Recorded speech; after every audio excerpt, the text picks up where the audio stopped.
Class Clown is the fourth album released by George Carlin, but the second one after his change from a more mainstream humor into his new style, and the one which solidified his career as a real provocateur. It was recorded on May 27, 1972, at the Santa Monica Civic Auditorium in Santa Monica, California, and was released on September 29th of that same year. The genius of Class Clown resided in the blending of comedy that worked on a more basic and primitive level.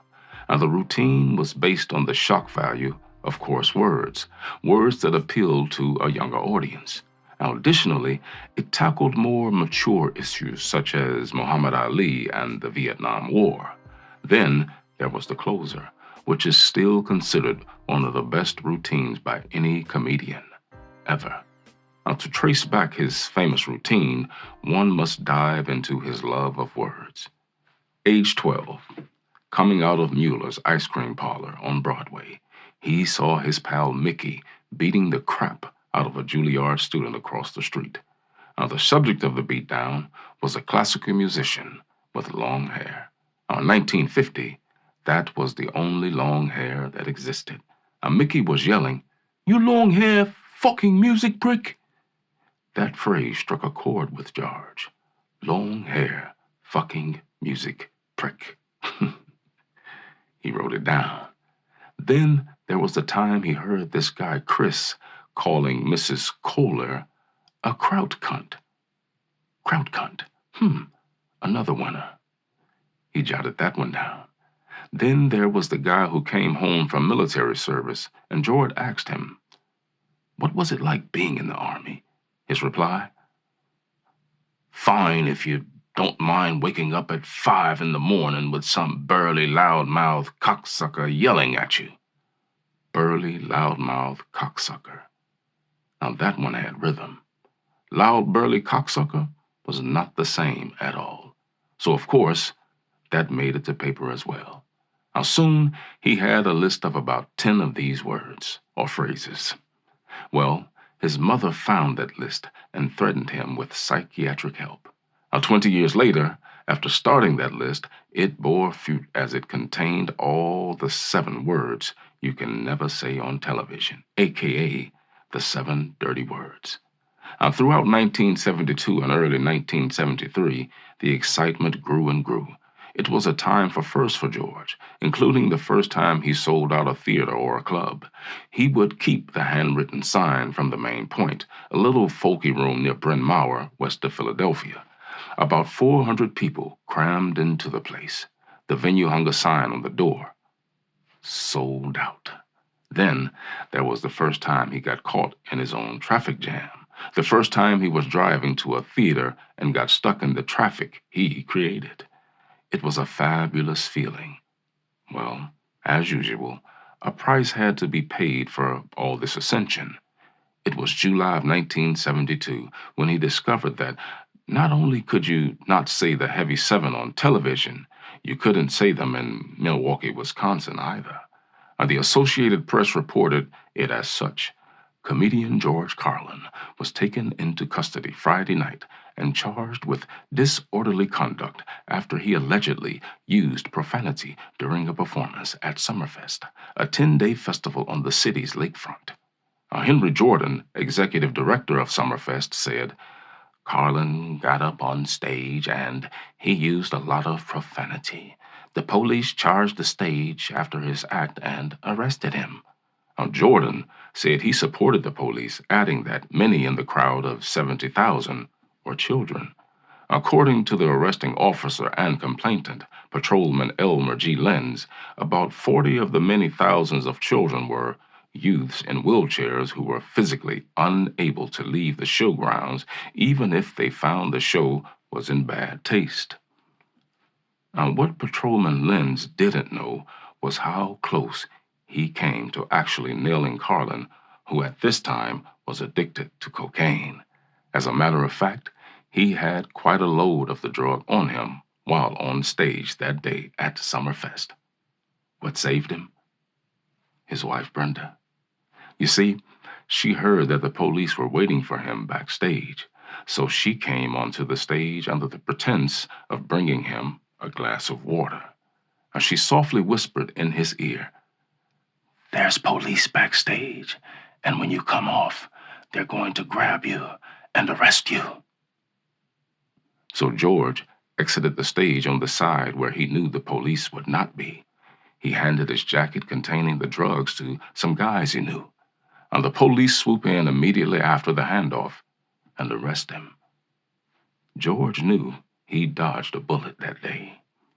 5 months later, Judge Geringer threw out the case, stating that while he had no doubt indecent language was used, he didn't believe anyone was violently aroused. Interesting choice of words, but Judge Geringer's choice nevertheless. A funny thing is, it wasn't a recording of the concert that was played in court, but a clip from the Class Clown album. The routine obviously worked on several layers. As the Milwaukee Journal reported, during the recording, Judge Geringer grinned and laughed, softly, though self-consciously. Patrolman Lenz was incensed by the judge's ruling and said the hearing was a railroad job, although the only person who could have been railroaded was George, and he made sure not to be. Judge Geringer's decision sidestepped the First Amendment and the guarantee of free speech that time. George wouldn't be so lucky, however, the second time he came under fire for his words. On October 30th, 1973, WBAI in New York broadcast a cut of his routine during a program called Lunch Pail. It was in the midst of a discussion about society's double standards toward language. The host warned the audience in advance that, "If you don't like this sort of thing, don't listen." The U.S. Supreme Court would later summarize that a New York man who, while driving with his young son, heard the WBAI broadcast, wrote a letter to the FCC about the use of such language on the air.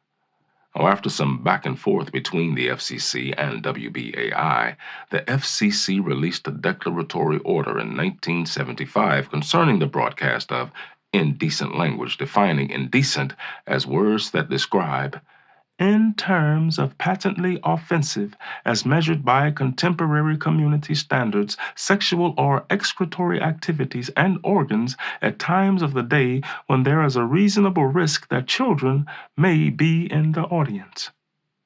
Yeah, that was a mouthful.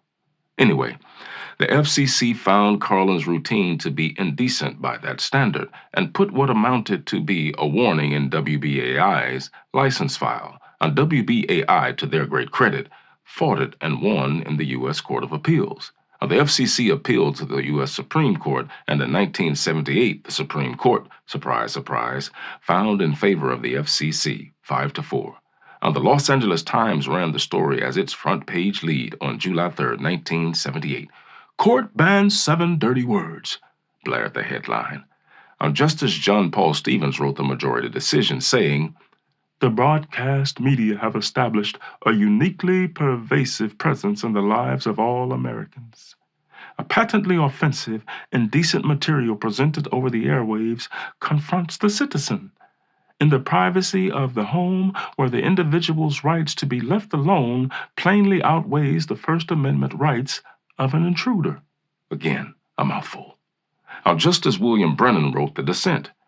"In our land of cultural pluralism, there are many who think, act, and talk differently from the members of the court and who do not share their fragile sensibilities. It is only an acute ethnocentric myopia that enables the court to approve censorship of the communications solely because of the words they contain. The court's decision is another of the dominant culture's efforts to force those groups who do not share its mores to conform to its own way of thinking, acting, and speaking." It was obvious to Carlin that the court was banning not just words, but ways of thinking, acting, speaking, communicating with one another. There was plenty more hypocrisy at work. The original and sole complainant was some average Joe. Well, he wasn't some average Joe who conceivably might have been speaking for contemporary community standards. He was named John Douglas. Now, John Douglas was a member of the board of a big-time right-wing watchdog group called Morality in Media. Now, John Douglas was, in Nat Hentoff's words, a professional offendee. Now, of course, he couldn't turn off the radio because that would have meant taking his right hand from its 10 to 2 o'clock position on the steering wheel and committing the hideous sin of reckless driving. However, he could have told his quote-unquote young son to change the station for him, especially considering how his quote-unquote young son was actually 15 years old, much older than Carlin when he began to make his list of offensive words. FCC v. Pacifica Foundation has become a standard case to teach in communications classes and many law schools, something Carlin took a perverse pride in. Actually being a footnote to the judicial history of America is not something to be frowned upon.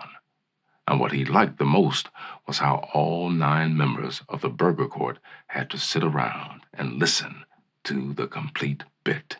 He often wondered if, during the presentation of the evidence against him, any of them grinned and laughed softly, though self-consciously. Well, in 2016, Class Clown, including the infamous routine, was selected for preservation in the National Recording Registry due to its cultural, historic, or artistic significance. A great victory in both the annals of stand-up comedy and free speech.